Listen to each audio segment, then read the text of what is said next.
नमस्कार, स्वागत है आपका 99 कॉन्क्लेव 2024 में। जैसे कि आपको पता है कि 99 न्यूज आज चौथे दिन लगातार जो है धनबाद के जो प्रत्याशी है, जो राजनीतिक दल है, उनको बुलाकर उनके प्रत्याशी जो है, उनके प्रतिनिधि जो है, उनको बुला के उनसे सवाल पूछ रही है कि धनबाद के विकास में उनका क्या योगदान है। और आज चौथे दिन हमारे साथ जो अतिथि है उनसे हम पहले आपका परिचय कराते हैं। आज हमारे साथ है उदय प्रताप जी, जो कि श्री राम सेना के प्रदेश उपाध्यक्ष है, और दूसरे अतिथि जो हमारे हैं वो दिलीप कुमार सिंह है, जो युवा संघर्ष मोर्चा के केंद्रीय अध्यक्ष है। आप दोनों का स्वागत है सर 99 में। धन्यवाद। सर, धनबाद में जो है राजनीतिक चहल पहल काफी तेज है। 20 तारीख को मतदान होने हैं, ऐसे में धनबाद के विकास की बात बहुत जरूरी है। तो उदय सर से हम जानना चाहेंगे कि धनबाद के विकास में क्या मुद्दे होंगे इस बार धनबाद में, और किस तरह का प्रत्याशी धनबाद में होने की जरूरत है। देखिए, सबसे पहले 99 न्यूज को बहुत बहुत बधाई कि इस डिबेट में हम लोगों को भी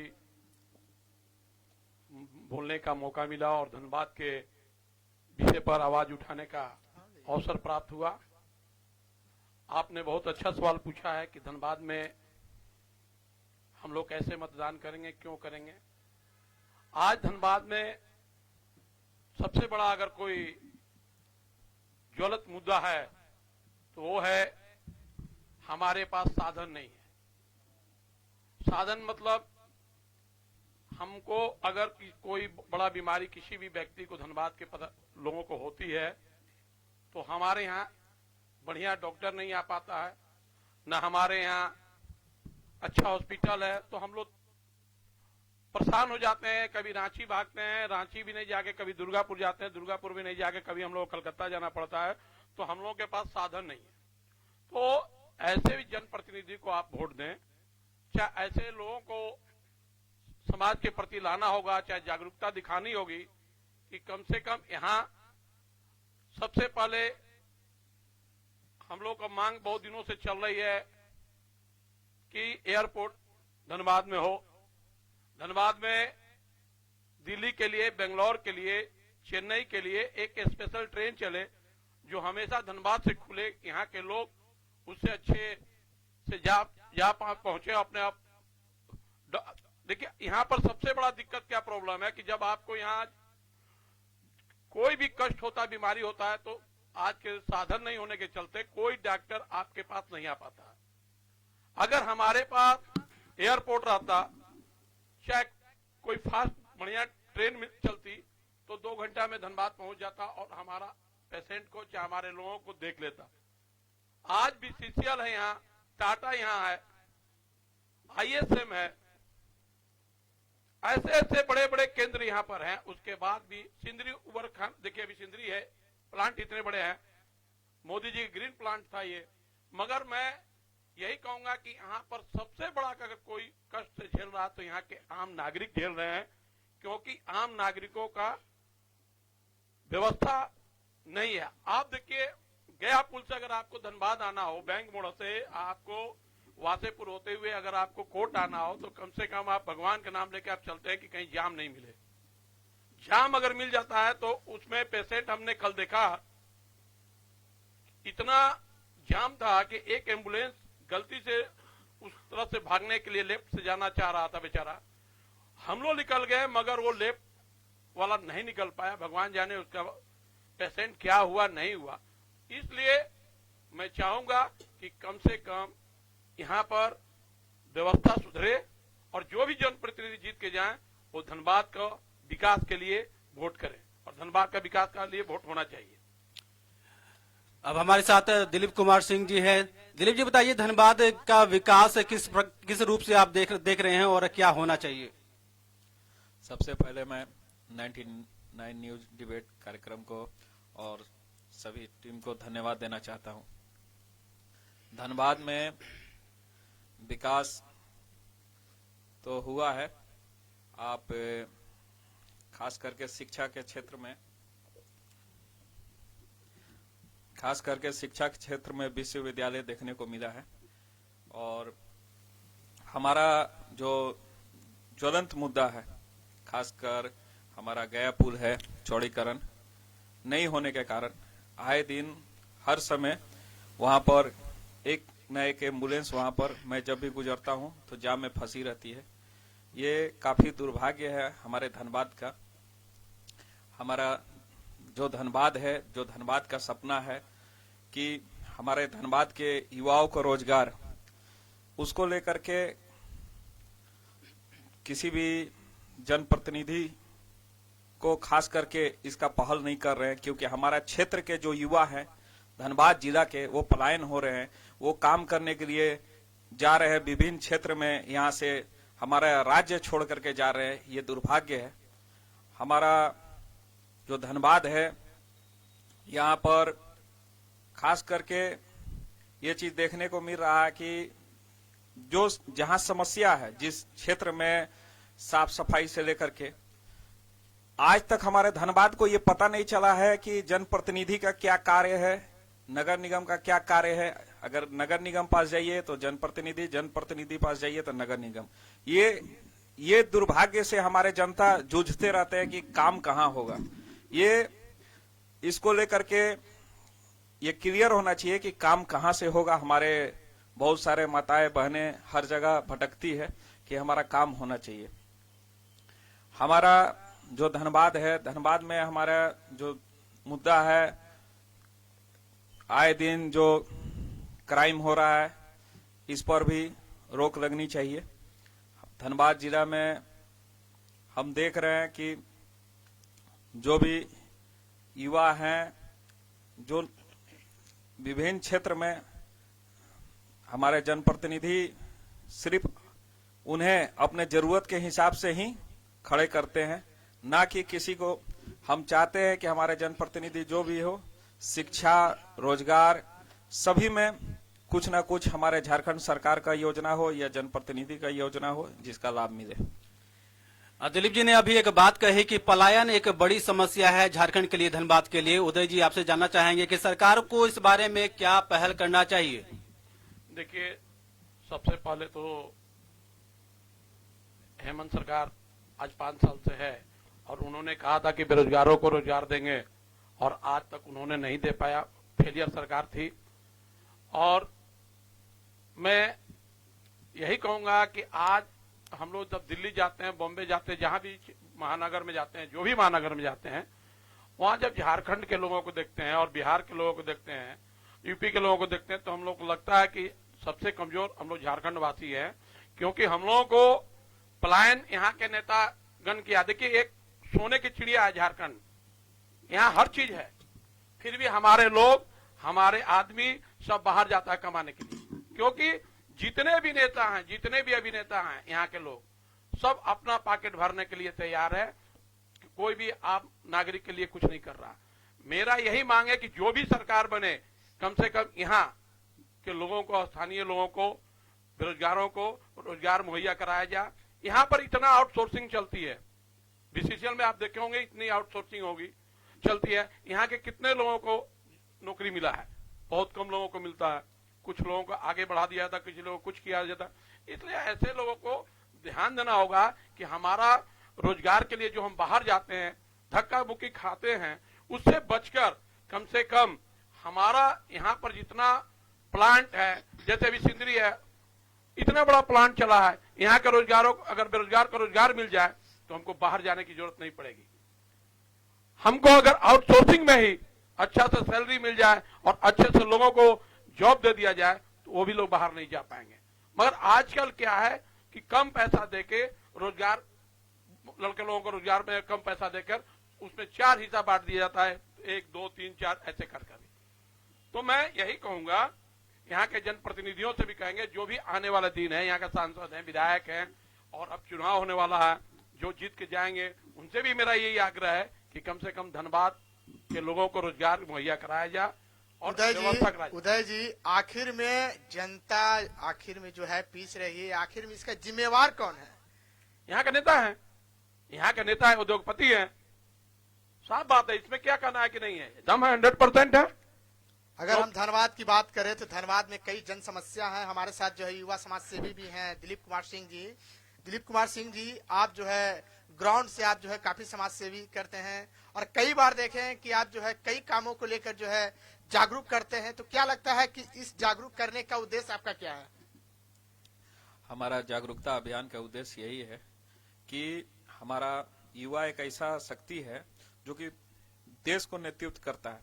हमारे युवा इससे सीख लें और हमारा जो क्षेत्र है वो धनबाद, जो जिस पूरे क्षेत्र में धनबाद ये कोल माइन से जाना जाता था कि हम ब्लैक डायमंड, उसका सही मैसेज जाए और विभिन्न राज्य में भी धनबाद को धनबाद समझा जाए कि हाँ धनबाद है। दिलीप जी, एक बात बताइए, धनबाद में जो है भाजपा की 10 साल से काबिज है, यहाँ पे जो विधायक हैं वो 10 साल से हैं, पिछले 10 साल से यहाँ पे काम कर रही हैं। तो यहाँ पे भाजपा का काम आप किस प्रकार से देखते हैं? 10 में से आप कितने अंक उनको देना चाहेंगे और क्यों देना चाहेंगे, इस बारे में थोड़ा बताइए। धनबाद जिला में 10 में से 5 अंक हम देना चाहेंगे, क्योंकि हमारा जो शिक्षा का क्षेत्र में जो विश्वविद्यालय बना है वो काफी सराहनीय है। काफी हमारे छात्र और यहाँ पर आए हैं विभिन्न जिला से भी, ये हमारे धनबाद का नाम रोशन हुआ है। 5 अंक और क्यों नहीं देना चाहते हैं? क्योंकि हमारे क्षेत्र में बहुत सारे ऐसे विकास कार्य है, जो एयरपोर्ट है और हमारा खास करके 8 लाइन जो रोड है वो देखने को मिल रहा है, आए दिन धंस रहा है। जब यहाँ पर क्षेत्र में ऐसे ऐसे कार्य किया जा रहा है उन पे कोई कार्रवाई नहीं हो रही है, ये दुर्भाग्य है। देखिए, कल हमारे साथ थे अतिथि जो थे वो संजय झा थे, भाजपा से आए हुए थे, और उनसे जब विकास का सवाल पूछा गया तो उन्होंने कहा कि भाई हमने तो 8 लेन सड़क दिया है धनबाद को, आप देख सकते हैं, और आप बाएं तरफ देख सकते हैं उसकी तस्वीर जो वहां पे पोस्टर में लगा हुआ है। और उनके बाद जब उनसे सवाल किया गया 462 करोड़ की लागत से जो सड़क आपने दिया है वो धंस रही है, तो उन्होंने कहा कि लीकेज था। तो उदय जी बताइए इसके बारे में। देखिए, इसमें कुछ तो त्रुटि है, इसमें कहीं किंतु परंतु नहीं, त्रुटि है। और त्रुटि था तभी तो गोप बन गया। और सबसे बड़ी बात यह है कि इसमें कमीशन खोरी हुई है, इसमें पैसा लिया गया है। और हम तो बोल रहे हैं कि जो ये कंपनी बनाई है रोड, उस कंपनी को ही ब्लैक लिस्टेड में डालना चाहिए, क्योंकि आप इतने रुपया लागत से आप 8 लेन बना दिए। 8 लेन की जरूरत भी नहीं था, हम तो ये बोलेंगे 8 लेन की जरूरत नहीं था। आप 6 लेन 4 लेन कर देते ना भाई, उसी से बहुत अच्छा विकास हो जाता। उस पैसा को कहीं और किसी जगह लगा देते, कोई एक बढ़िया हॉस्पिटल बना देते हैं। आज आप देख लीजिए, आप बोलते हैं कि 8 लेन और हम इस पर नहीं, थोड़ा हट के जा रहे हैं। आज आप सदर अस्पताल चले जाइए, कितने लोग बेड के नीचे पड़े हुए हैं, उनको बेड नहीं मिल पा रहा। कितने लोग, इतना गंदगी है वहां कि गंदगी से अपना नाक को ढाक के जाता है लोग। तो इस तरह दुर्भाग्य है धनबाद का। आप एक चीज जानिए कि धनबाद में किसी भी चीज का कोई दिक्कत नहीं है। यहाँ पर सोने के चिड़िया है, पैसा है, बीसीसीएल काम कराती है, उसका एक अलग फंड होता है। तो मेरे कहने का मतलब यह है कि जो भी यहाँ पर, जब तक आप स्ट्रिक्ट नहीं होगा, जब घर के लोग टाइट नहीं होते ना, तो उनका बाल बच्चा बिगड़ जाता है। इसलिए घर का लोग को टाइट होना होगा और काम कराने के लिए अच्छे से करना होगा, तभी चलेगा। यहाँ पर सबसे बड़ा जरूरत है एक बढ़िया हॉस्पिटल। अगर जब तक हॉस्पिटल बढ़िया नहीं बनेगा तब तक यहाँ कुछ होने नहीं है। वही देखिए उदय जी, हॉस्पिटल की बात कर रहे हैं, तो हॉस्पिटल एक धनबाद में मल्टी स्पेशलिटी अस्पताल बन के रेडी है, लेकिन सरकार जो है इसको अब तक चालू नहीं कर पाया है, क्योंकि यहाँ की जनता उस अस्पताल को चालू होने के लिए बाट जो रहे हैं। आखिर में किस वजह से जो है उस अस्पताल को जो है अब तक प्रारंभ नहीं किया गया? देखिए, ये जब टेंडर हुई थी तो भाजपा की सरकार में हुई थी, उसके बाद ये सरकार आया, उसके बाद टेंडर फाइनल हुआ, काम लगा, और अभी तक हमको, आप जो बोले वो सही बात बोले, बन के तैयार हो गया है, वरना आपके पास डॉक्टर है ना, आपके पास व्यवस्था है, तो कैसे चालू होगा? इसके लिए तो स्वास्थ्य मंत्री बन्ना गुप्ता यहाँ के जिला प्रभारी हैं, मंत्री प्रभारी हैं, और यहाँ के लोग हैं। ये तो देखना चाहिए था और चालू कराना चाहिए था कांग्रेस वाले लोगों को। सरकार में थे वो, सरकार में रहने के बावजूद भी अगर आप जिस जिला का प्रभार है उस एक हॉस्पिटल नहीं चला पा रहे हैं और स्वास्थ्य मंत्री भी हैं, तो हमारे लिए और आपके लिए दुर्भाग्य है। जिस अस्पताल की बात कर रहे हैं वो धनबाद विधानसभा क्षेत्र में आते हैं और ठीक है, यहाँ तो के विधायक इसमें- आपके राज सिन्हा जी हैं। देखिए तो क्यों वो अब तक जो है मांगे को जो है सुनिए, मेरा राज सिन्हा जी नहीं है, राज सिन्हा जी जो दिलीप जी बोले यहाँ का विधायक हैं। विधायक है, जनप्रतिनिधि है। मेरा यही का नाम है कि राज जी को जो आप 5% बोल रहे थे देने के लिए, राज जी हम 10 में 8 देंगे, 9 देंगे, क्योंकि राज सिन्हा एक ऐसा काम किया था जो आपको, देखिए आपको नहीं बोलना चाहिए, हम लोग छात्र जीवन में जब कॉलेज में नेतागिरी करते थे तो हम लोग बहुत लड़ाई लड़े थे यूनिवर्सिटी के लिए। उस यूनिवर्सिटी को लाने में राज सिन्हा का अहम रोल है। और अच्छा तो उदय जी, आप तो यूनिवर्सिटी के लिए लड़ाई लड़े, तो अस्पताल के लिए क्यों नहीं लड़ रहे हैं? अरे उस समय हम लोग युवा नेता थे, छात्र नेता थे, हम लोग कॉलेज के अध्यक्ष थे, तो उस समय हम लोग का लड़ाई था कि भाई हम लोग को चाहिए यूनिवर्सिटी। हम लोग जाते थे रांची यूनिवर्सिटी, फिर हुआ हजारीबाग, तो हम लोग बार बार यही करे। यहाँ अब आज बोले ना कि आज यूनिवर्सिटी बन गया तो यहाँ लड़का लड़की सारे लोग रहेंगे, यहाँ का कुछ रोजगार का भी हल होगा। जब हॉस्टल बनेगा, कोई अपना घर में हॉस्टल बनाएगा, कोई बाल बच्चा दुकान खोलेगा, तो इससे तो कम से कम भला होगा।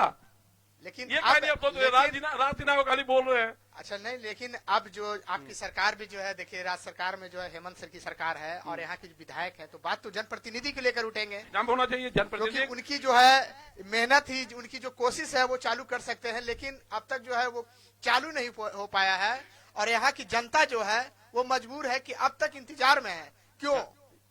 आखिर में उनको उम्मीद किससे है? जनप्रतिनिधि से ही होंगे ना। इसमें राज सिन्हा जी का नहीं, आखिर में जनता को राज उम्मीद किससे होगी? सिन्हा जी इसमें अपना वो बोले हैं, आवाज उठाए हैं, मगर अगर उनको अगर मगर से तो काम चलेगी नहीं। दिलीप जी इस पर आप बोलिएगा। नहीं, अगर मगर से काम चलेगी दिलीप जी, नहीं। आपसे उम्मीद है कि आप बोलिएगा इस पर। मगर मेरा क्या नाम, एक चीज सुन लीजिए, उसके बाद दिलीप जी से बोलवाइए। मेरा एक ही का नाम है कि आप एक चीज मान लीजिए कि घर का जब मालिक ही अगर आपको चालू नहीं करेगा, खाना नहीं देगा, तो हम कितनों चिल्लाएंगे तो हमको खाना मिलेगा? माँ अगर अपने बेटे को खाना बना के नहीं देगी तो बेटा कहाँ से खाना बनाए? तो राज्य सरकार का दायित्व है चालू करना।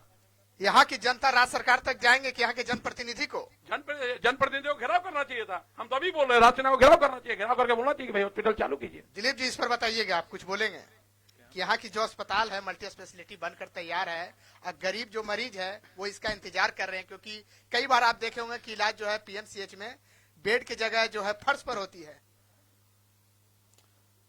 इलाज के मामले में हमारा धनबाद बहुत पीछे है, क्योंकि आए दिन हम यही देखते हैं कि अखबारों में 99 न्यूज में यही दिख रहा है कि जो इलाज जो भी मरीज जाते हैं, गरीब मरीज, उनको बेड तक नहीं मिलती है, वो नीचे सोए रहते हैं। जैसे कि हमारे जो समाज में जो जिस तरह से मृत्यु होने के बाद नीचे लटाया जाता है, उसी तरह पीएमसीएच में देखने को मिलता है। ये दुर्भाग्य है।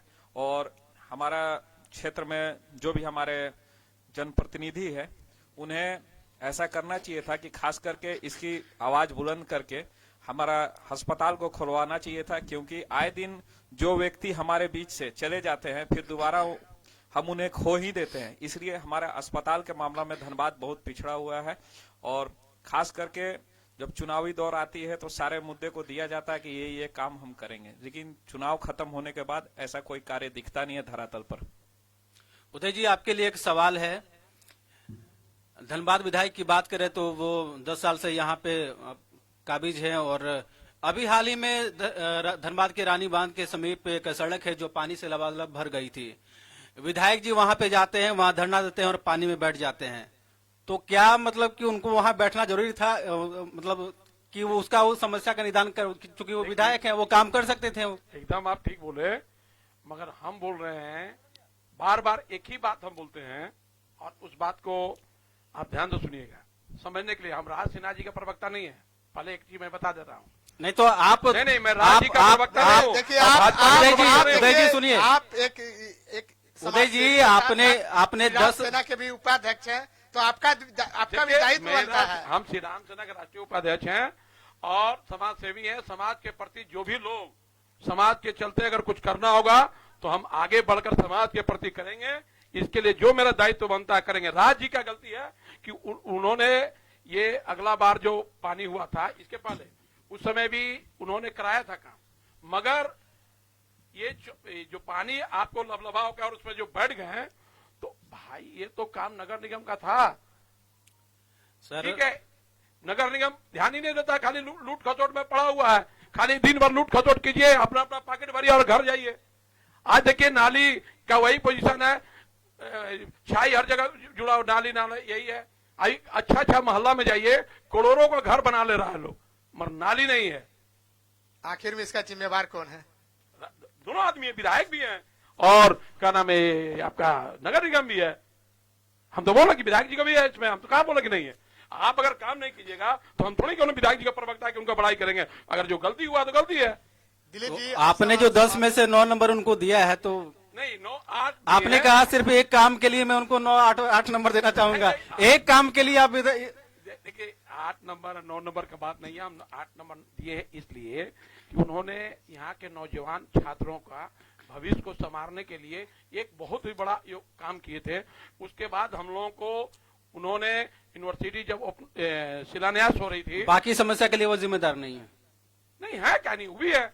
जैसे कि देखिए जिम्मेवार तो होना ही चाहिए। आप यहाँ के जनप्रतिनिधि हैं, यहाँ के आप मालिक हैं, आप विधायक हैं, यहाँ के जनप्रतिनिधि हैं, यहाँ के आप सब कुछ है, आपको हर चीज देखना है। मगर अगर आपकी बात को अगर कोई नहीं सुन रहा है, अगर कोई नहीं कर रहा है, तो ये जनता को बताना होगा कि राज सिन्हा का बात नहीं सुना जा रहा। मगर राज सिन्हा जी काम किए हैं, ऐसा बात नहीं है कि काम। देखिए हमारे साथ जो है दिलीप सिंह जी हैं, ये इनका पार्टी का नाम ही है युवा संघर्ष मोर्चा, क्योंकि युवा संघर्ष कर रहे हैं। तो दिलीप जी सबसे पहले ये बताएं कि युवा के लेकर जिस तरह से आपने बताया कि यहाँ प्लान कर रहे हैं, तो युवा के लेकर आगे आपकी क्या रणनीति होगी? यहाँ की जो जनप्रतिनिधि है उनसे किस तरह की जो है मांग करेंगे और लोग युवा के बारे में क्या कुछ करेंगे, उसको लेकर आपकी क्या प्लान है? युवा जो हमारे युवा शक्ति है, हम चाहेंगे कि युवा को रोजगार के लिए, जिस तरह से हमारे विभिन्न क्षेत्र में यहाँ का कोयला से हमारा देश रोशन होता है, तो यहाँ पर युवाओं को जो भी योजना आए उसमें रोजगार दे और युवाओं को खास करके युवाओं को, क्योंकि एक युवा के पीछे उनका पूरा परिवार रहता है। एक युवा अगर घर में है तो उनके माता पिता भाई बहन सभी को देखना पड़ता है। तो इनके लिए जो भी युवा का योजना हो और क्षेत्र में जो भी युवाओं के लिए काम हो, ये जनप्रतिनिधि को देखना चाहिए। और जो भी हमारे जो डेवलपमेंट कंपनी आए हमारे शहर में, उसमें युवाओं को काफी बहाली करना चाहिए। क्योंकि यहाँ होता है कि बाहर की कंपनी आती है और उनके ब्रोकर जो है और उनके एजेंट जो है वही लोग काम करके चले जाते हैं, और यहाँ के युवा जो है सिर्फ चाय बेचते हैं और सब्जी बेचते हैं, इसी में उनका भविष्य है देखने को मिलता है।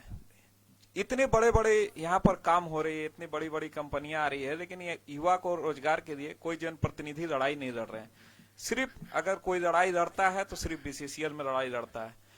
युवाओं के लिए बड़े बड़े कंपनियां, उन्हें जागरूक करना चाहिए कि हाँ भाई यहाँ पर ये कंपनियां है, इसमें ग्रेजुएट लोगों की बहाली है, यहाँ पर इंजीनियर की बहाली है, सारे टेक्नीशियन की बहाली है, ऐसी जानकारी देनी चाहिए और युवा अपनी प्रतिभा को दिखाएं और दिखा करके रोजगार में जाएं।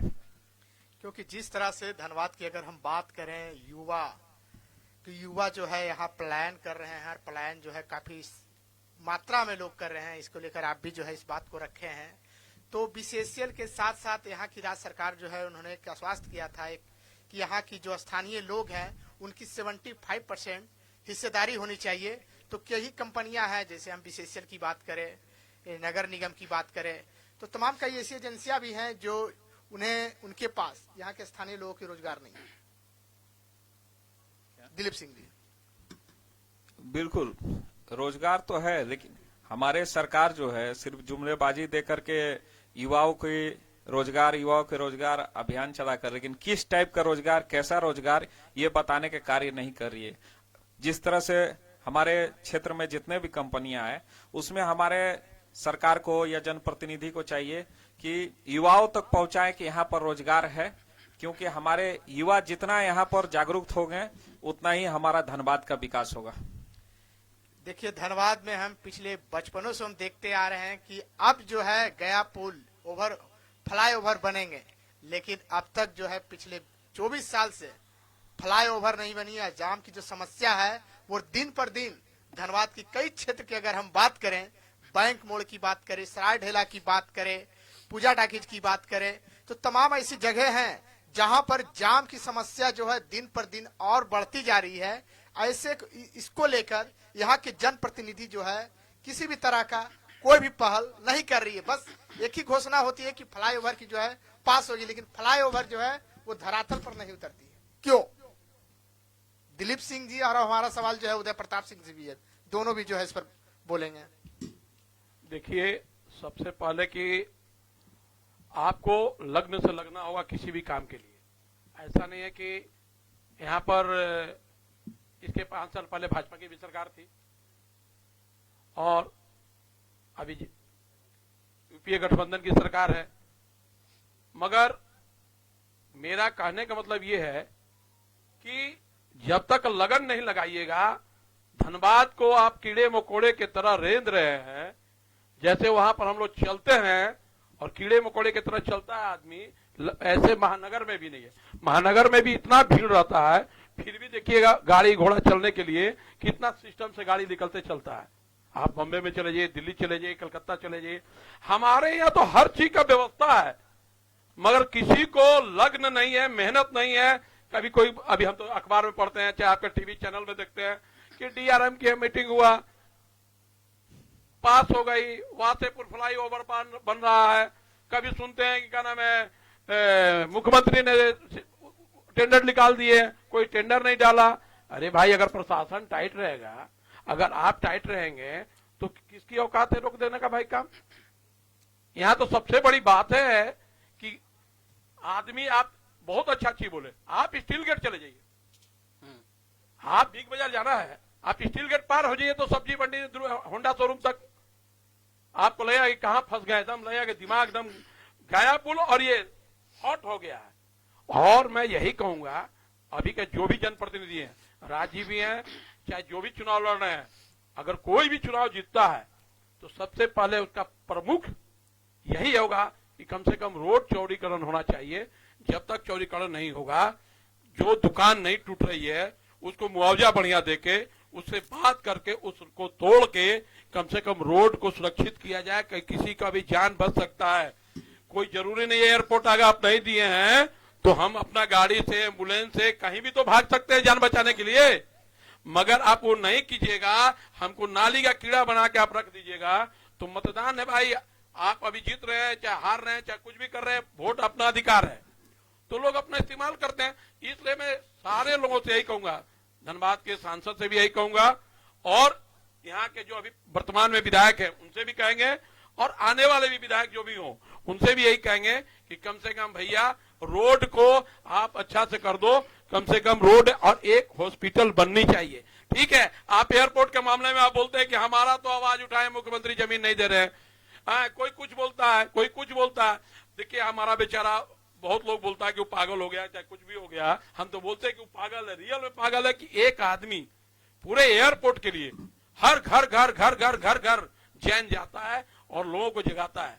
उसको मैं धन्यवाद देता हूं कि ऐसे लोगों को जुनून है, जज्बा है कि कम से कम आपको मुद्दा को ज्वलित करके रखा है, मुद्दा को उठा के रखा है कि कम से कम धनबाद में एयरपोर्ट चाहिए।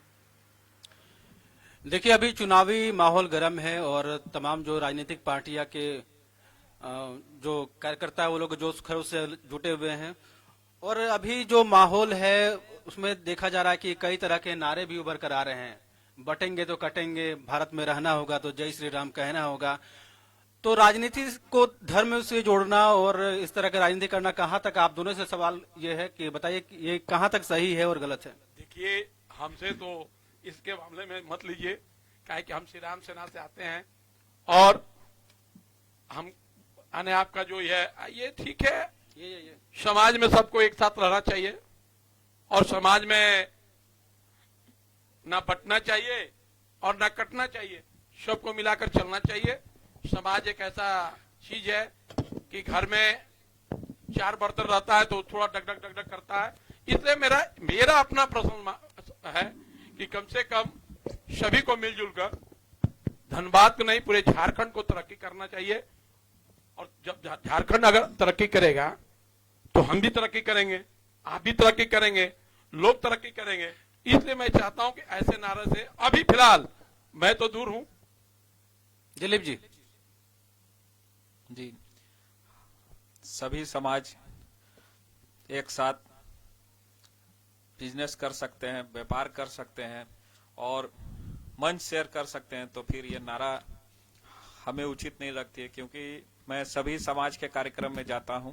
अभी सिख समाज के कार्यक्रम से मैं आया हूं और हिंदू, मुस्लिम, सिख, ईसाई ये जो समाज है, हमें आज ब्लड की जरूरत पड़ती है तो मैं नहीं देखता हूं कि किस समाज के है, बस ए नेगेटिव बी नेगेटिव इस तरह से ब्लड हमें मिलती है।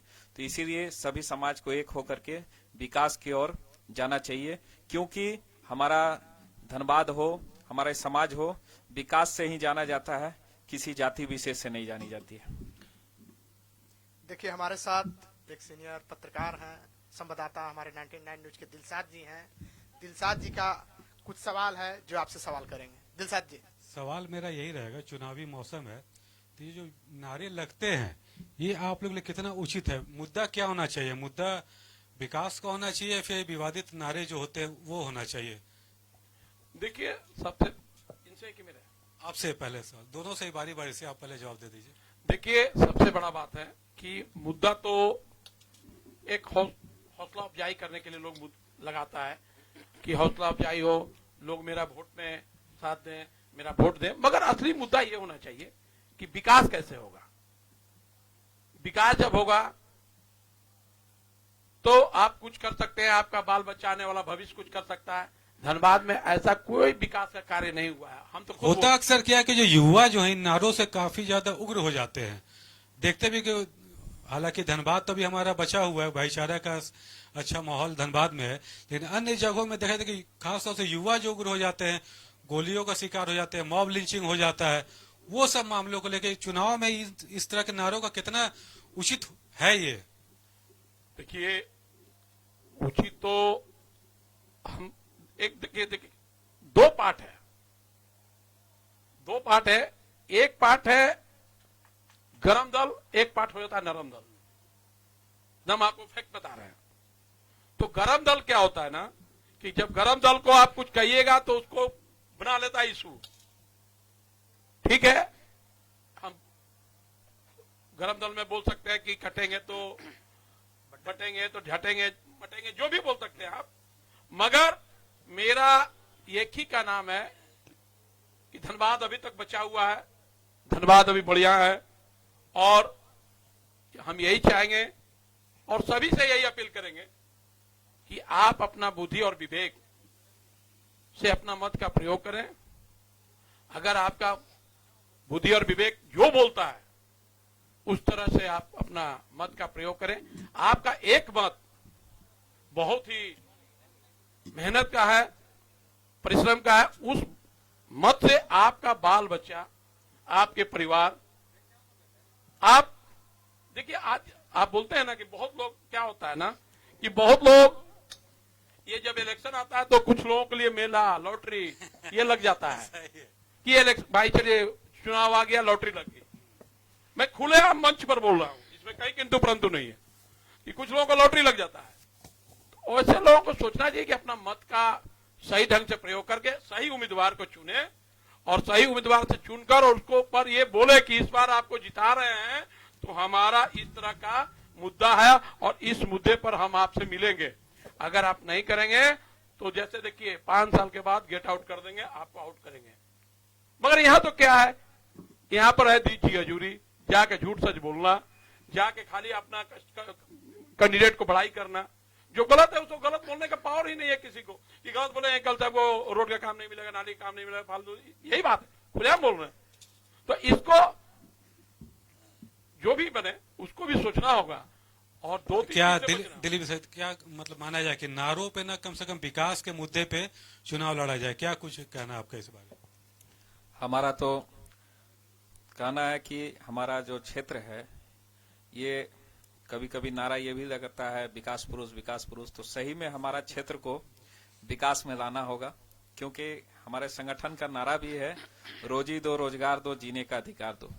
तो यहाँ के जो जनता है भावनाओं में तो आती है, लेकिन बाद में इन भावनाओं का जो उनको अदा करना पड़ता है दुख, बाद में वो 5 साल रोते रहती है कि मेरा ये काम नहीं हो रहा, मेरा वो नहीं हो रहा। तो इसलिए मैं चाहूंगा सभी से कि आप उसी व्यक्ति को चुने कि जो कि सभी समाज से और सभी लोग को खास करके विकास को अहम मुद्दा दे, ना कि किसी व्यक्ति को, ना किसी परिवारवाद को। एक क्राइम बड़ी मामला है यहाँ पे, जो उद्योगपतियों को धमकी मिलती रहती है, फिर आए दिन हत्याएं हो रही है, छीनताई हो रही है, स्नैक चेनिंग वगैरह हो जा रही है।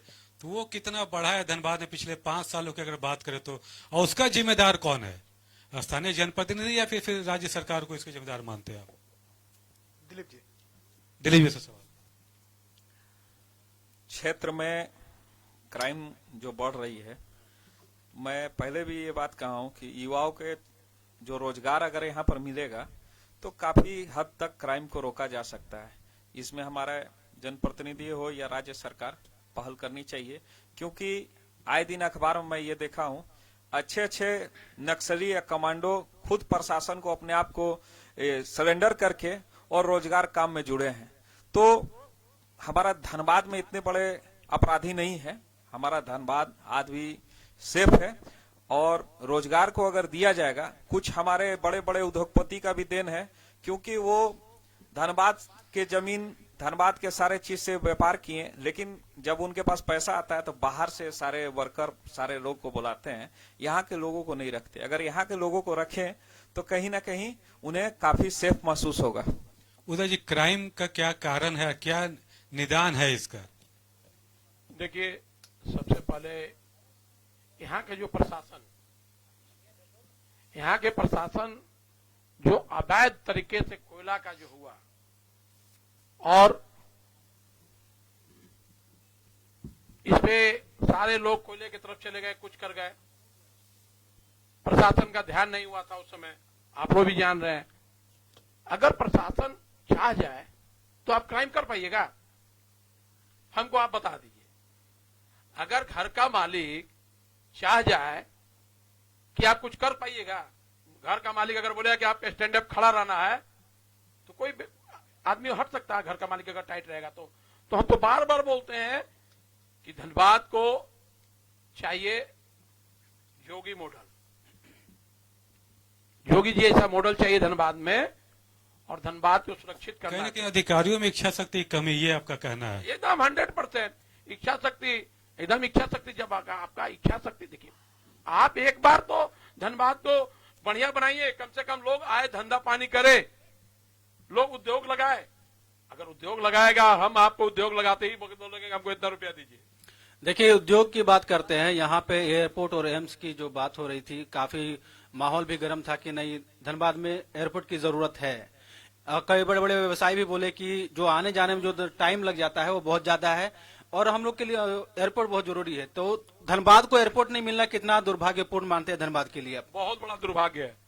हम बार बार बोल रहे हैं कि इतना बड़ा दुर्भाग्य कुछ भी नहीं हो सकता। दोषी कौन है? हम दोषी कैपिटल हमारे जिम्मेदार किसे मानते हैं आप इस चीज को? दोनों सरकार को, भाजपा को भी, जो भाजपा की सरकार थी पहले, उस सरकार को भी मानते हैं और हेमंत सरकार को भी मानते हैं। ये दोनों सरकार ने कुछ नहीं किया एयरपोर्ट के मामले। आप एक की बनिए, आज आप बोकारो बना हुआ एयरपोर्ट, ठीक है, उसमें भी कुछ त्रुटियां है। उसमें कुछ त्रुटियां ऐसी है कि वो अभी चालू अगर हो जाता तो हम लोग को 45 मिनट में हम लोग बोकारो पहुंच जाते हैं, 50 मिनट में पहुंच जाते हैं। वो नहीं हुआ। हम लोग को तो दुर्गापुर जाना पड़ता है महंगा टिकट लेके, क्योंकि अगर रांची से जाते हैं तो रांची में कम पैसा लगता है, मगर क्या है, 5 घंटा का रनिंग है। आप 5 घंटा जाओगे, 5 घंटा आओगे, तो सोचिए क्या आपको होगा। ऐसे ही आदमी थक जाता है। तो इसलिए ये दोनों, जैसे पहले की भी सरकार, जो भाजपा की सरकार थी, पहले की भाजपा की सरकार में एक चीज बहुत अच्छा था, एडमिनिस्ट्रेशन टाइट था। रघुवर जी की सरकार में एडमिनिस्ट्रेशन टाइट था, जो बोलते थे यस मैन यस काम होता था। उस तरह से होना चाहिए, कोई भी चलाए तो एकदम टाइट होकर चलाए। आज हमारा नहीं है। आपको अगर अभी रात में जरूरत पड़ जाए, आपके रिश्तेदार को चाहे किसी को कहीं भी जाना आना, तो आप या तो रांची भागिएगा या तो दुर्गापुर में बहुत लिमिट फ्लाइट है। चेन्नई जाना है 2 बजे, दिल्ली जाना है शाम को 4 बजे, बॉम्बे जाना है 11 बजे। तो इस तरह से तो हाल है। तो आप रांची भागिएगा चाहे कलकत्ता भागिएगा। एक चीज यदि ये बोलेंगे हम, क्योंकि यहाँ पर कई ऐसी गंभीर बीमारी है जिसका धनबाद में सफल इलाज नहीं है, इसका लेकर लोग भेलौर की ओर भागते हैं, क्योंकि अगर वहां के डॉक्टर यहाँ क्यों नहीं आ सकते हैं, इसकी वजह क्या है?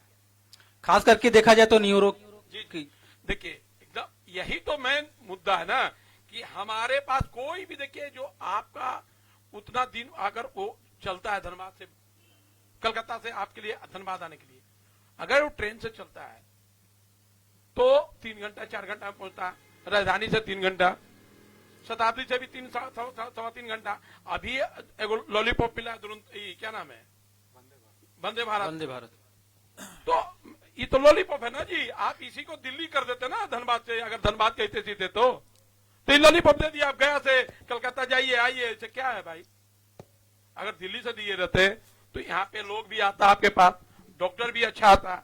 सिर्फ हम लोगों का सबसे बड़ा देखिए न्यूरो का प्रॉब्लम है, हार्ट का बढ़िया डॉक्टर नहीं है, एक असरफी है उसमें एक डॉक्टर है, और कहीं भी तो नहीं है। आपको रात में अगर किसी का हार्ट अटैक हो जाता है, चाहे आपको कुछ हो जाता है, तो आप कहाँ जाइएगा? भागे भागे या तो 2 को है जलान, या तो वहां असरफी।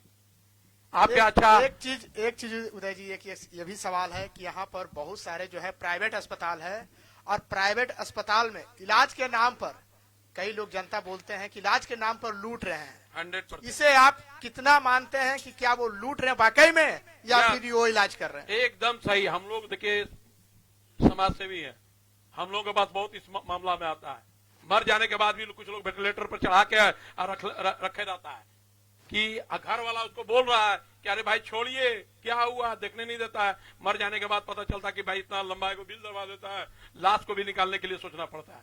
हम लोग हम तो हर जगह बोलते हैं। दिलीप जी, इस पर आप क्या बोलेंगे? जिस तरह से प्राइवेट अस्पताल में इलाज के नाम पर लूट, जिसे लूट बोला जाता है, और वो सही से इलाज नहीं हो पाते हैं, और मरीज की जो परिवार है वो अपने घर तक कर्जा तक ले लेते हैं, लेकिन इलाज जो है वो सक्सेस नहीं होते हैं, और इलाज के दौरान उनकी मौत भी हो जाती है, लेकिन पैसे की वजह से उनकी जो है बॉडी नहीं दी जाती है, क्योंकि कई बार आप मामले सुनने को मिला होगा आपको। बिल्कुल, हमारा जो अस्पताल यहाँ पर प्राइवेट चल रही है, इनका तो खास करके जो दवाई है उसका कोई रेट फिक्स नहीं होती, क्योंकि दवाई का जो है एक वो लोग ऐसा दवाई लिखते हैं कि उसी जगह मिलेगा, और दूसरी नंबर बहुत ऐसे जगह है जो डुप्लीकेट दवाई भी मिल रही है, उस पर भी जांच नहीं होती है, क्योंकि दवाई बहुत तरह के मेडिकल में डुप्लीकेट भी मिलती है। और जहां तक कि डॉक्टर की बात है, तो हमारा देखने को मिला है बहुत जगह कि अगर वहां पर पेशेंट डेथ भी कर गया, फिर भी वहां पर वेंटिलेटर रख करके उसे एम्बुलेंस में ये करके रेफर कर दिया जाता है। और जहां तक ये डॉक्टर की बात है, अगर इमरजेंसी में किसी अस्पताल, बड़े अस्पताल में यहाँ पर धनबाद जिला के जाने पर वहां पर डॉक्टर नहीं रहते, वहां पर कंपाउंडर ही बोलते हैं कि ठीक है 4 घंटे बाद डॉक्टर साहब आएंगे। तो इस कारण से भी हम बहुत सारे लोगों को खो देते हैं, क्योंकि हमारे कोई भी अस्पताल में 24 आवर अच्छे डॉक्टर रहनी चाहिए। नहीं रहने के कारण जो हमारे जो मरीज हैं, खास करके वो होपलेस होकर के कि डॉक्टर साहब नहीं देखे, नहीं आए हैं अभी तक, वो काफी अपने दम तोड़ देते हैं। तो ये हमारे धनबाद के लिए दुर्भाग्य है, क्योंकि अस्पताल कोई भी व्यक्ति है, अच्छे व्यक्ति स्वस्थ हैं, सभी को मतलब कभी ना कभी जाना पड़ता है, उसे ठीक करना चाहिए। क्योंकि जिस तरह से अस्पतालों में जो मरीज पहुंचते हैं, उनकी स्थिति थोड़ी सी अगर गड़बड़ होती है तो उन्हें जो है आईसीयू ले जाया जाता है। आईसीयू में जो है मेडिकल, अगर दवा की बात करें तो उन्हें जो है दवा काफी मात्रा में जो है लिखी जाती है, हर 2 घंटे में जो है दवा ली जाती है। तो उसमें पारदर्शिता होनी चाहिए कि नहीं होनी चाहिए? बिल्कुल बिल्कुल होनी चाहिए, क्योंकि एक समझ में नहीं आता है जो पीड़ित परिवार है, बार बार कुछ स्लिप आता है जांच का और दवाई का, और दवाई एक बार में ही इतना सारा आता है, उसके बाद फिर दवाई के लिए बुलाया जाता है। देखिए, हमारे साथ एक यहाँ जनता ऑडियंस भी है, उनसे जो है उनका भी सवाल है आप दोनों से। सवाल नहीं, हम एक हॉस्पिटल के बारे में अभी रिसेंटली जवाब देना चाहते हैं। हम खुद अब फेलोर से लौट करके आए हैं, असरपी हॉस्पिटल में स्टंट लगाए, उसके बाद यहाँ का रिपोर्ट जानते हैं हमको क्या बोला कि पैनक्रियाज आपका सड़ गया है, सड़ रहा है। और जो रिपोर्ट दिया था उम्र 50 साल 57 साल, नाम लेडीज का, ये सब टाइप का, मतलब इतना बड़ा हॉस्पिटल होके इतना गंदा काम ये लोग करता है। उसके बाद हम गए पाटलिपुत्र में 7 दिन एडमिट रहे, वहां भी बोला पैनक्रियाज में इन्फेक्शन है, और वही वेलोर से लौट करके आए, वही जांच वही सब कुछ, बोला कुछ भी नहीं है। तो क्या लगता है कि यहाँ प्राइवेट अस्पताल वेलोर में कुछ भी नहीं मिला। तो क्या लगता है प्राइवेट कि- अस्पताल सिर्फ लूट, 8 घंटा रहे थे, 38,000 रुपए का बिल बनाया। और जानते हैं प्रॉब्लम पैनक्रियाज का, और हमको ले जाकर के हार्ट वाला थी में आईसीयू में जाके भर्ती करके रात भर रखा। तब हम वहां से, सैटरडे का दिन था, तब हम वहां से भागे कि भैया हमको ये हॉस्पिटल से छोड़ दीजिए। यही कहानी है। किस तरह से जो है, देखिए जवाब देंगे हमारे साथ दो देखिए, समाज बात ये है कि आपका भी एक संगठन है, आपका भी एक संगठन है, आप लोग के पीछे काफी लोगों के का सहयोग भी होगा। तो आप लोग का संगठन ये आंदोलन क्यों नहीं करता है कि आप कभी कुछ आप लोग ने आंदोलन किया है इस मुद्दे को लेकर? देखिए, सबसे पहले बात जो राजेश जी अभी बोल रहे थे, एकदम 100% सही बोल रहे थे। इनको मैं देखने भी गया था, इनको देखने गया था हमने, और इनको क्लियर बोल दिया गया था यहाँ के रिपोर्ट में। पहले ये सर्फी रहे, सर्फी में इनको ऑपरेशन किया गया, स्टेन लगाया गया। उसके बाद इनको उल्टी नहीं रुक रही थी। उसके बाद ये पाटलिपुत्रा गए, पाटलिपुत्रा में भी इनको देख के फिर इनको हम लोग से पूछे तो हम लोग 2 जगह इनको बोले कि आप जाइए 2 जगह, लखनऊ और बेलोर। इन्होंने बेलोर चला गया। और देखिए, सबसे बड़ा बात है ना कि यहाँ जो बड़ा बड़ा उद्योगपति लोग हैं ना, जो पार्टनर बन गए हैं और समाज सेवी भी बन रहे हैं आजकल।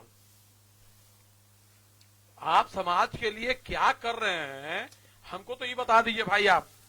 हम लोग बताएंगे कि हम लोग समाज के लिए क्या किए। आज जब चुनाव के पहले हम लोग भी टिकट के दावेदार थे, घोषणा किया था। हाँ, हम लोग भी दावेदार थे टिकट के लिए। हमने भी बोला कि हम लोग भी धनबाद का सेवा करेंगे, एक बार मुझे भी मौका दिया जाए पार्टी की तरफ से। तो सेवा तो हम लोग कर रहे थे। उसके बाद कुछ लोगों का टिप्पणी फेसबुक में आ रहा था कि और सब समाज सेवी कहाँ गए। तो मैं एक समाज सेवी का बता रहा हूं, इस मन से नहीं बोलना चाहिए। ऐसे ऐसे धनबाद जिला में समाज सेवी लोग हैं कि जो आप विश्वास नहीं कीजिएगा, गाड़ी दिया, लोगों को मदद किया। अब यही है, अपने घर द्वार में ये सारा चीज करते रहते हैं। घर से भी डांट सुनते हैं कि क्या हो भाई, तुम क्या कर रहे हो। हमारी भी बीवी और पत्नी और बच्चा लोग बोलता है, दिन भर घूमते रहते हैं, क्या होता समाज सेवी, पार्टी तो टिकट ही नहीं दिया आपको। तो हम लोग बीड़ा रखे हैं और मरते दम तक यहाँ पर समाज का प्रति सेवा करते रहेंगे और लग्न से करेंगे। चुनाव तो आएगा 5 साल में और जाएगा। नहीं, हम लोग सवाल था कि प्राइवेट अस्पताल को हम लोग इसके बाद करेंगे, इलेक्शन के बाद कैसे लगाया जाए। इलेक्शन के बाद आपको बता रहे हैं, इलेक्शन जब बन जाएगी और सरकार जिसका भी बनेगा, देखिए, हर बड़े हॉस्पिटल में हम लोग धरना और प्रदर्शन करने जा रहे हैं। दिलीप जी भी जो है बोलेंगे नहीं, कि प्राइवेट अस्पताल को लेकर जिस तरह से इलाज के नाम पर के जा रहे हैं, ये आप हमेशा याद रखिएगा कि इस बार इलेक्शन खत्म होगा, हम लोग हर जगह देंगे। और एक और चीज कहेंगे कि आप एक चार्ट बनाइए कि मान लीजिए हार्ट का कितना, नीरो का कितना, लेडीज लोग जो बच्चा पैदा होता उसमें कितना, ये एक चीज बनाइए। ये नहीं कि आप एडमिट कर देते हैं, जिसका कार्ड रहता है तो उसको लूट ही लेते हैं, और जो मजदूर और गरीब और किस्म के लोग जो आपके पास जाते हैं कर्जा ऋण लेके, उसको भी आप लूट ले रहे हैं। सरकारी हॉस्पिटल अधिकतर रेफरल हॉस्पिटल ही बन के रह गई है, हाँ जी, एकदम सही एफएसएल का हो। हाँ, धनबाद के सारे हॉस्पिटल का जो यही स्थिति है। पेट को औरत लोगों को ऑपरेशन कर देना है। दिलीप जी इस पर बोलेंगे, प्राइवेट अस्पताल में इलाज के नाम पर लूट को कैसे आप रोकेंगे, किस तरह से जो है जागरूकता करेंगे। क्योंकि आपसे उम्मीद है, आपके पीछे क्योंकि काफी आप युवाओं युवा की भी हैं। भीड़ भी आपके पीछे काफी युवाओं की है। पहले तो जो हमारे सरकारी अस्पताल है, उनके जो डॉक्टर हैं वो भी पेशेंट को प्राइवेट से देखते हैं, और वही जागरूकता अगर वो सरकारी अस्पताल में देखें तो हमें प्राइवेट हॉस्पिटल का जरूरत शायद ना पड़े। दूसरी नंबर बात यह है कि प्राइवेट हॉस्पिटल में जब तक एक रेट तय नहीं हो और बिना बीमारी का भी जिस तरह से रूट खसोट होता है, इसकी भी कुछ टीम होनी चाहिए कि अगर कॉल सेंटर होनी चाहिए, क्योंकि वहां से फोन जाए तो उसकी जांच हो कि इलाज सही में उनकी इतनी हुई है या नहीं हुई है। क्योंकि हम लोग जाते हैं मरीज को मदद करने के लिए, तो वहां पर एक ही चीज देखने को मिलता है कि सारे पेपर पर साइन करा दिया जाता है, अगर थोड़ा सा भी आप कुछ कीजिएगा तो पुलिस केस का धमकी दिया जाता है। क्योंकि 2-3 अस्पताल में हमारे रात में भी हमारे जो भी समर्थक उन्हें दिक्कत हुई है, मैं गया हूं, क्लिनिक लैब हो चाहे जहां भी, तो वहां एक ही चीज देखने को मिलता है कि पहले से साइन करा के रख दिया है, मरीज को ब्लैकमेल कर देता है, मरीज डर से फिर ना कुछ करना चाहता है, थाना भी बोलता है कि ठीक है देखा जाएगा, सुबह बात होगा। तो कहीं ना कहीं हम लोग को जो अस्पताल का आंदोलन है उसे रोक दिया जाता है। क्योंकि आप रेड क्रॉस का मेंबर भी हैं, तो इसको लेकर आप रेड क्रॉस में इस तरह की बातें जो है रखी है। बिल्कुल, अभी हाल फिलहाल आप देखे थे कि एक खुदूस अंसारी करके एक मरीज था, उसके डायलिसिस नहीं हो रही थी, मैं गया, उन्हें आर्थिक सहयोग भी किया, और वहां पर सारे जो अधिकारी है उनसे मैं बोला, अखबार में भी आया था, और उनकी डायलिसिस वहां पर हुई। उससे पहले उन्हें बोला जा रहा था कि प्राइवेट में आप जा करके उसका ये कीजिए, इलाज कराइए, उसके बाद लाके एडमिट कराइएगा। तो हमने वो काम किया, और खास करके हम लोग अभी नए चुने गए हैं, तो ब्लड हो या जो भी कार्य है उसको मीटिंग में हम लोग तय करके, अभी एम्बुलेंस भी हम लोग चालू करने जा रहे हैं रेड क्रॉस तरफ से, तो जो भी सुविधा होती है हम लोग आवाज उठाते हैं अपने रेड क्रॉस की तरफ से। चलिए अब सीधे चलते हैं शहर की सौंदर्यीकरण को लेकर। तो शहर में सौंदर्यीकरण के नाम पर भी आप देखे होंगे कई लाइटें लगाई गई है, कई होर्डिंग लगाई गई, कई गार्डन लगाई गई है, लेकिन सभी की जो है देख रेख की व्यवस्था नहीं है। और धनबाद की अगर हम शहर की सौंदर्यीकरण की बात करें तो सौंदर्यीकरण में जिस तरह से जो है रोड बनाया जाता है, तो एक भी ट्रैफिक लाइट की अगर हम बात करें तो ट्रैफिक सिग्नल लाइट कहीं नहीं है। इसको लेकर आप कितना जो है दोषी मानते हैं प्रतिनिधि को? हाँ, देखिए, एक बार आपको याद होगा कि कम से कम 8 साल 10 साल पहले सिग्नल चालू हुआ था, याद होगा आप लोगों को, और कुछ दिन चला, उसके बाद फिर वो बंद हो गया, क्लोज हो गई।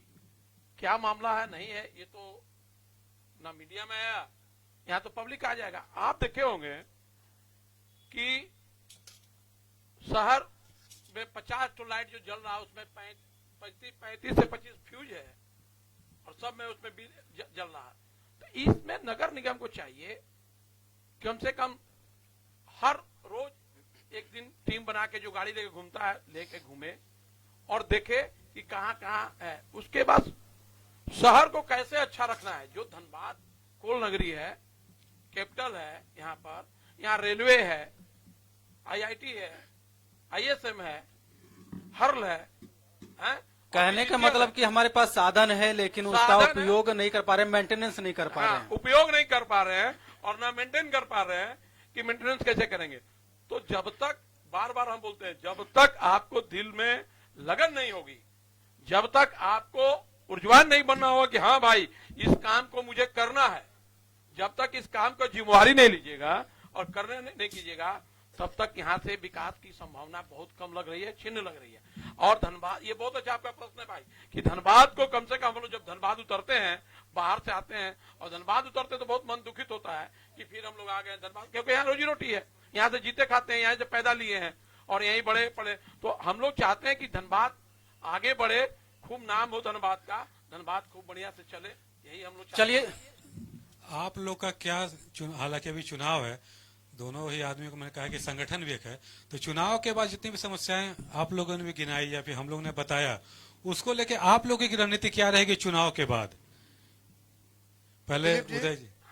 देखिए, हम तो आपको क्लियर बताएं कि इस बार अगर जो भी जीतते हैं, क्योंकि टिकट तो मिला नहीं आपको। हाँ, टिकट नहीं मिला तो चलिए, टिकट नहीं मिला तो चलिए अगला बार फिर 5 साल मेहनत करेंगे, आगे देखेंगे, भगवान का इच्छा हो। मगर इस बार जो भी जीत के जाते हैं उनसे हमारा यही मांग रहेगी कि पहले धनबाद को पटरी पर लाइए और धनबाद को स्वच्छ और बढ़िया बनाइए धनबाद की। जब धनबाद के पर लोग उतरे और आए तो लगे कि हम धनबाद पहुंच गए।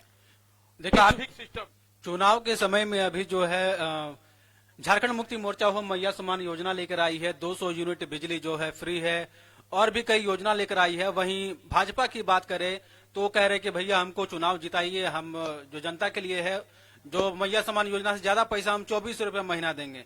तो क्या लगता है चुनाव सिर्फ के समय में योजना सिर्फ आती है या फिर ये निरंतर चलना चाहिए? 4 साल 4.5 साल तो इसी तरह चल गया सरकार का। 4.5 साल के बाद आप देखिए ग्रामीण में भी जाइएगा ना, अदर जाइएगा तो लोग अब जान गया, जागरूक है। वो लोग बोलता है कि इलेक्शन के समय कोई भी योजना लागू हो जाता है और आप करने लगते हैं। इतना दिन आप कहां थे? हम तो एक चीज देखेंगे, ब्राजील, शायद ब्राजील ही है।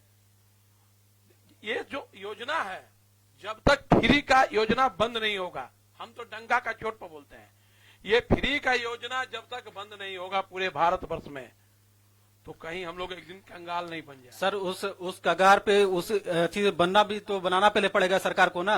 सरकार को देखना पड़ेगा, पहले आप रोजगार देंगे तो योजना देने की जरूरत नहीं पड़ेगी, आप रोजगार दीजिए, शिक्षा दीजिए। देखिए हम आपको क्या बोले कि अब याद दिमाग में अभी हम देखेंगे, शायद ब्राजील ही है जहाँ का फुटबॉलर बहुत बड़ा, वहां एक आदमी जो प्रेसिडेंट के लिए चुनाव लड़ा, उसने एक ही कहा कि अगर आपको देश को आगे बढ़ाना है और अच्छा करना है तो मैं फ्री का चीज बंद करूंगा, अगर मुझे वोट देना है तो वोट दीजिए और नहीं देना है तो मत दीजिए। और वो आदमी पूरे सरकार बना लिया और सारा फ्री का चीज बंद कर दिया। अब क्या सिस्टम बनाया जी, सब हम लोग का टैक्स पर, हम लोग का पैसा पर सारे लोग जिंदा रहता, जो ना उससे उस पैसे से आप चावल दाल गेहूं, मैया योजना, बाबूजी योजना, भाई योजना, चचा योजना, सब योजना लागू कर दी। और टैक्स किसको देना है? हमको देना है, आपको देना, इनको देना। हम लोग तो जितना टैक्स पेयर आदमी है, तो आपका कहना है कि जो जनता टैक्स दे रही है उसका उपयोग सही से सरकार नहीं कर रही है? कोई भी सरकार नहीं, केंद्र में भी हम बोलेंगे, यहाँ कोई भी सरकार सिर्फ लाद रही है। अरे भैया फ्री बांटते बांटते आज देखिए दिल्ली को क्या बना दिए, खाली फ्री फ्री फ्री फ्री। अरे आपके पास साधन तो होना चाहिए आने का। तेल कितना सस्ता हो गया था, अभी तेल का दाम कब नहीं हुआ? कहा नहीं, क्यों नहीं हो रहा? कहीं ना कहीं योजना से बेहतर है कि उसको बंद कर दीजिए।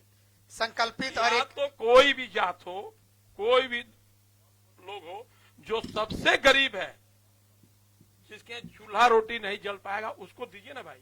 यहाँ बहुत लोग ऐसे ऐसे लोग हैं कि बाइक से घूमते हैं, गाड़ी से घूमते हैं और उनको भी चावल गेहूं और आटा लेके जा रहा है।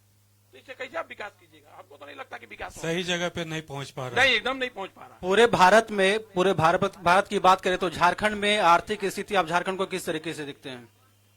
देखिए तो बोले आपको कि झारखंड की जितनी अच्छी स्थिति होनी चाहिए उतना स्थिति आज के डेट में नहीं है, क्योंकि धनबाद ही नहीं, पूरे झारखंड सोने के चिड़िया है। मैं झारखंड की ही बात कर रहा हूँ। हाँ, पूरे सोने की चिड़िया है पूरे झारखंड। मगर आप जाइए तो हर जगह यही रोना होता है कि फंड नहीं है, फंड नहीं है, फंड नहीं है। भाई तो फंड गया कहां? फंड का हुआ क्या? फंड का क्या इस्तेमाल कर दिए भाई? तो यही हो रहा, सबका योजना बांट दीजिए, उस फंड को इसमें ट्रांसफर कर दिए, उस फंड को उसमें ट्रांसफर कर दीजिए, यही सब चल रहा। तो इसको रोकना होगा। मेरे अपना विचार है, ये मेरा पर्सनल विचार है कि ये फ्री योजना जब तक बंद नहीं होगा। सर देखिए, फिर यही सवाल है, फ्री योजना बंद कर देंगे लेकिन सरकार को पहले आपको उस तरीके से खड़ा करना होगा, स्वावलंबी बनाना होगा। तो आप जो है कैसे स्वावलंबी बनाएंगे? आप देखिए हम क्या बोल रहे कि जो गरीब से गरीब निचला स्तर के लोग हैं, जो कमजोर हैं, शोषित हैं, पीड़ित हैं, जो सबसे कमजोर हैं, उनको दीजिए ना भाई। हमने क्या कहा कि आप बाइक पर चल रहे हैं भाई और आप ले रहे हैं। दिलीप जी, इस तरह की योजना को आप कितना फैक्ट मानते हैं? क्या योजना ये सही है? योजना जो हमारा चल रहा है ये कुछ जगहों पर तो सही है, लेकिन इस योजना के कारण कुछ जो हमारे क्षेत्र में युवा पीढ़ी भी है, जो काम नहीं करके चाहते हैं कि हमें घर बैठे राशन मिल ही जा रहा है। हमें चुनाव के समय में हमें जागरूक किया जाता है कि आपको रोजगार मिलेगा, फिर नहीं मिलता है। तो इस तरह से धनबाद में प्रलोभन जो मिलता है, इससे कहीं ना कहीं हमारा समाज जो है पीछे जाता है, क्योंकि हमारे क्षेत्र में जो टैक्स लगता है, ये जो भी बढ़ता है तो आम पब्लिक को जो टैक्स लग रहा है, आज बिजली बिल बढ़ रहा है या पानी बिल हो रहा है, होल्डिंग टैक्स लग रहा है, एक ही घर में 10 तरह से टैक्स आ रहा है। और कहीं ना कहीं ये जो योजना है, हमारे ही जो जनता है उन्हीं का पैसा से सारा यूज हो रहा है। तो कहीं ना कहीं जैसे एक समय था हमारे पहले पीढ़ी में कि हर इंसान को एक खेती था, खेती करके मजदूरी करके एक रोजगार मिलता था। अब जो योजना है इसे बंद करके कहीं ना कहीं कुछ ये लाना चाहिए योजना, रोजगार योजना लाना चाहिए, क्योंकि जो बीपीएल धारी है इन सभी को, महिलाओं को कार्य में जोड़ना चाहिए। ये कार्य करने के बाद वो खुद अपने आप में इतने स्ट्रांग होंगे, क्योंकि उन्हें योजना का जरूरत ही नहीं पड़ेगी। एक सवाल होगा, युवा किसी भी देश का या फिर राज्य का भविष्य होता है। आजकल नशाखोर भी देखा जा रहा है युवाओं में, और एक रफ राइडिंग जो हो रहा है वो देखा जा रहा है, मोटरसाइकिल हो या फिर कार हो। उस पे कैसे रोक रही, वो तो एक कहने का एक समाज का हमारा हिस्सा है। काफी जाने भी जा रही हैं, आप देख रहे हैं। हाल फिलहाल में 2 बहन थी, उनकी भी मृत्यु हो गई थी। वो दूसरा कार वाला रफ राइडिंग कर दिया था। रफ राइडिंग और ये नशाखुरानी जो बढ़ रहा मामला, इसको कैसे उदय जी हम लोग कंट्रोल करेंगे? ये तो बहुत ही अच्छा सवाल है आपका, क्योंकि कम से कम जो लड़का लोग आज के जनरेशन जो है, इतना स्पीड गाड़ी चला रहा है लोग कि आप अच्छा से आप जा रहे हैं बढ़िया से, और वो ऐसा स्पीड से आके कटिंग करके, चाहे गाड़ी हो 4 व्हीलर हो चाहे 2 व्हीलर हो, उसमें अपने हम लोग को बचना पड़ता है कि भाई बच्चों रहते लोग को जाने दो। इस पर प्रशासन अभी बीच में देखे कि एक्टिव हुआ था, चलान वलान कट रही था। उसके बाद देखे कि अभी अब शायद इलेक्शन आ गया, क्या आ गया, इसलिए अभी रोका गया। हमारी भी कुछ जिम्मेदारी है, क्योंकि घर तो हमारे ही बच्चे हैं। तो कहने कि हमारी भी कुछ जिम्मेदारी है कि हम उसे गाड़ी उनको ना दें, या घर में जब बच्चा आ रहा तो कम से कम चेक करें कोई नशा करके तो नहीं आया। तो हमारा हिस्सा ही समाज का है, तो हम अपने दायित्व से क्यों पीछे हट रहे हैं? देखिए, अभी हम लोग एक दुर्गा पूजा किए थे, आप देखे होंगे, रेलवे स्टेशन के पीछे न्यू रेलवे शूट, वहां आप देखे होंगे कि हम लोग इसके लिए बहुत पैमाने पर वहां लगाए थे नशा के खिलाफ, कि नशा जो भी करता है देश में, चाहे प्रदेश में, चाहे घर में, उसका परिवार खत्म हो जाता है, उसका बाल बच्चा खत्म हो जाता है, उसके घर का तबाही हो जाता है। तो हम लोग उस संदेश दिए थे कि कम से कम नशा मुक्ति छोड़ दो, नशा छोड़ के अपने बाल बच्चा परिवार के साथ रहिए। और इसमें गार्जियन को भी चाहिए कि अपने बच्चे को, जैसे आपने कहा कि रात जब आता लेट नाइट आ रहा है, तो उस पर पूछना चाहिए कि भाई लेट नाइट क्यों आ रहे हो, तुम कहां से आ रहे हो, और उसको देखना चाहिए। ये प्रशासन ही खाली जिम्मेवार नहीं है, उसमें गार्जियन भी जिम्मेवार है। हम लोग ऐसे भी गार्जियन जिम्मेवार है कि अपने अपने बच्चे पर सभी को ध्यान रखना चाहिए। और मैं सभी से रिक्वेस्ट करूंगा, जितने भी हमारे आज ये 99 के चैनल के माध्यम से आप फेसबुक पर देख रहे हैं, चाहे कहीं भी देख रहे हैं, तो कम से कम ये अपने बच्चे को ये जरूर सिखाएं कि किसी से स्पीड गाड़ी मत चलाइए। आज 2 लड़की मर गई, कल वो मर गया, कल वो एक्सीडेंट हो गया किसी का भी, तो इस तरह से घटना से बचना होगा। और अपने परिवार, अपने बाल बच्चा, गार्जियन अपने बच्चे को पैदा करता है और बड़ा होता है, तो सब बहुत आशा रहता है कि हमारा बच्चा कुछ हमारे लिए कुछ करेगा। मगर जब बच्चा को एक्सीडेंट हो जाता है, कुछ हो जाता है, तो परिवार वहां से बिखरना स्टार्ट हो जाता है, और जब परिवार बिखरना स्टार्ट होता है तो उसके पहाड़ टूट जाती है। देखिए, आगामी 20 तारीख को विधानसभा चुनाव होने हैं धनबाद में, और आप दोनों समाज सेवी हैं और संगठन से जुड़े हुए हैं, तो समाज में युवाओं को क्या अपील देना चाहेंगे मतदान को लेकर, जो कि धनबाद के मतदान प्रतिशत को बढ़ाना हमारा कर्तव्य है? खास करके शहरी इलाके में देखा जाता है कि वोटिंग का प्रतिशत काफी कम रहता है। ग्रामीण इलाकों में तो वोटिंग के प्रतिशत ज्यादा, लेकिन शहरी इलाके जो हम लोग समस्या उठाते हैं, जाम की समस्या हम जो बात कर रहे हैं, निगम के टैक्स की बात कर रहे हैं, या क्राइम की बात करते हैं, बात तो हम लोग करते हैं, बुद्धिजीवी वर्ग को सारा लगता है कि शहर में है, लेकिन वोट देने वो नहीं जाते हैं। काफी कम रेशियो होता है। कोयला नगर तो इसका एक उदाहरण है, जहाँ पे कि बीएसएल के एम्प्लॉय रहते हैं, लेकिन वहां का रेशियो हमेशा कम ही रहता है। तो उन लोगों से खास करके अपील कीजिए जो ड्राइंग रूम में बैठ के कल्चर डिस्कशन तो करते हैं, पॉलिटिकल डिबेट, लेकिन वोट डालने नहीं जाते हैं। जी, दोनों समाज से भी हैं, दोनों सही ही सवाल है, बोलेंगे। बारी बारी। मैं आपके इस सवाल से, दोनों भाई से सवाल से सहमत हूं। मेरा एक ही कहना है कि पहले मतदान, उसके बाद जलपान, और जो लोग ड्राइंग रूम में बैठ के लंबे लंबे वक्ता बनते हैं और भाषण देते हैं और घर से नहीं निकलते हैं, वो देश के भविष्य को खिलवाड़ कर रहे हैं। देश का जो भविष्य है, आपका मतदान, आप किसी को सरकार बना सकते हैं, किसी की सरकार गिरा सकते हैं, उसमें आप घर पे खाली बैठ के और अपने ड्राइंग रूम में बैठ के अपने बच्चे के सामने लंबे लंबे कथा कहते हैं, उसको बंद करना होगा। और आप अभी के क्या हाल है, आप बहुत अच्छा, अभी क्या हो गया ना कि हम गाड़ी से कैसे उतर के जाएं, हम उतना दूर क्यों जाएं, क्यों लाइन में खड़े रहें। इस मानसिकता को चेंज करनी होगी। जब तक इस मानसिकता को आप चेंज नहीं कीजिएगा, तब तक आपका मतदान बढ़ेगा नहीं। कोयला वन में कितने शिक्षित लोग रहते हैं, डायरेक्टर हैं, सीएमडी है, डीपी है, पर्सनल अफसर है, क्लर्क है, मैनेजर है, जीएम है। अरे भाई ये तब पर भी नहीं होता, क्यों नहीं होता है? मैडम को साथ घूमने के लिए आपके पास टाइम है और मतदान करने के लिए आपके पास टाइम नहीं है। बाल बच्चा को लेकर आप जाते हैं ना भाई, तो साल नहीं 5 साल में एक बार मत आपका प्रयोग है। आपसे मेरा आग्रह है 99 न्यूज चैनल के माध्यम से कि आप मेरी आवाज जितने भी लोग जो सुन रहे हैं, कम से कम आप लोग एक बार अवश्य मतदान करें, क्योंकि आपका एक वोट पूरे झारखंड का तरक्की करेगा और झारखंड में बनाने में अहम रोल निभाइए। मेरा यही आग्रह है आप सभी लोगों से। आप कम से कम सुबह उठिए, अपने बूथ पर जाइए और मतदान कीजिए और झारखंड को स्वर्ण अक्षरों में लिखने का काम कीजिए कि अच्छी सरकार का गठन हो, जो भी सरकार आए अच्छा आए और आपका काम करे। दिलीप जी, आपकी राय?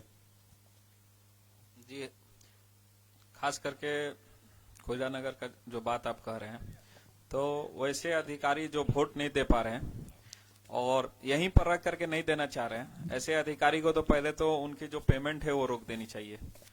और क्योंकि एक शिक्षित होकर के और हमारे धनबाद में जो विकास की बात है, जो क्षेत्र में हमने जो जनप्रतिनिधि चुनने जा रहे हैं, सरकार बनाने जा रहे हैं, उनमें सभी युवा का भूमिका होनी चाहिए। और युवाओं को चाहिए कि अपने क्षेत्र में जो भी विकलांग हो, बुजुर्ग हो, सभी को नहीं हो तो टोटो से ही ले जा करके जितना ज्यादा वोटिंग हो करवाएं, क्योंकि जितना ज्यादा धनबाद का वोटिंग होगा, एक अच्छे नेतृत्व को चुनने का अवसर सभी लोग जो सपना तो देख रहे हैं धनबाद को कि धनबाद को हमें विकास चाहिए, आगे बढ़ाना है, तो उसके लिए यही अवसर है, यही पर्व है कि सभी को आकर के वोट दे करके एक अच्छी सरकार, एक अच्छी जनप्रतिनिधि चुननी चाहिए। क्योंकि यह दिन फिर हम सभी को 5 साल बाद ही मिलेगा और 5 साल में जो भी कार्य नहीं हुआ है वो हमारा संगठन करने के लिए आंदोलन करेगी। 99 न्यूज की एक पहल है कि पहले आगामी 20 तारीख की झारखंड के दूसरे चरण में चुनाव होनी है, तो अपने घरों से 20 तारीख को घर से निकले और नजदीकी बूथ पर जाएं और पहले मतदान फिर जलपान, क्योंकि जिस तरह से हम सब 99 न्यूज की एक पहल है कि आगामी 20 तारीख को अपने बूथ पर जाकर जरूर से जरूर अपना मत का प्रयोग करें। तो आज के आए अतिथियों को बहुत बहुत धन्यवाद जो 99 कॉन्क्लेव में यहाँ पहुंचे और सरकार को, धनबाद जनता को एक अच्छा दिशा, एक अच्छा निर्देश और प्रोत्साहित किया और जो जन समस्या है उनसे आगाह करवाया। तो 99 कॉन्क्लेव इस तरह लगातार जारी रहेगा 18 नवंबर तक। तब तक के लिए आप बने रहे 99 न्यूज के लिए। हमारे साथ जो सहयोगी है जयदीप साव, गुड्डू पांडे या फिर अजय मिश्रा, आप सभी को धन्यवाद जो आज के कार्यक्रम को सफल बनाने के लिए। दिलसाद जी भी जो सीनियर संवाददाता हमारे साथ आज जुड़े थे, उनका भी बहुत बहुत धन्यवाद। नीतीश जी जो हमारे जो सहायक चीफ रिपोर्टर थे यहाँ पे, उनका भी धन्यवाद। तो निरंतर 18 तारीख तक हम ऐसा ही धनबाद के मुद्दों पर बात करेंगे, धनबाद के विधायक को बुलाएंगे, सांसद को बुलाएंगे और उन तमाम पार्टियों को यहाँ पे बुलाएंगे जो विकास के मुद्दे पर हमारे साथ चर्चा करेंगे। तब तक के लिए आप देखते रहे 99 न्यूज। नमस्कार। नमस्कार।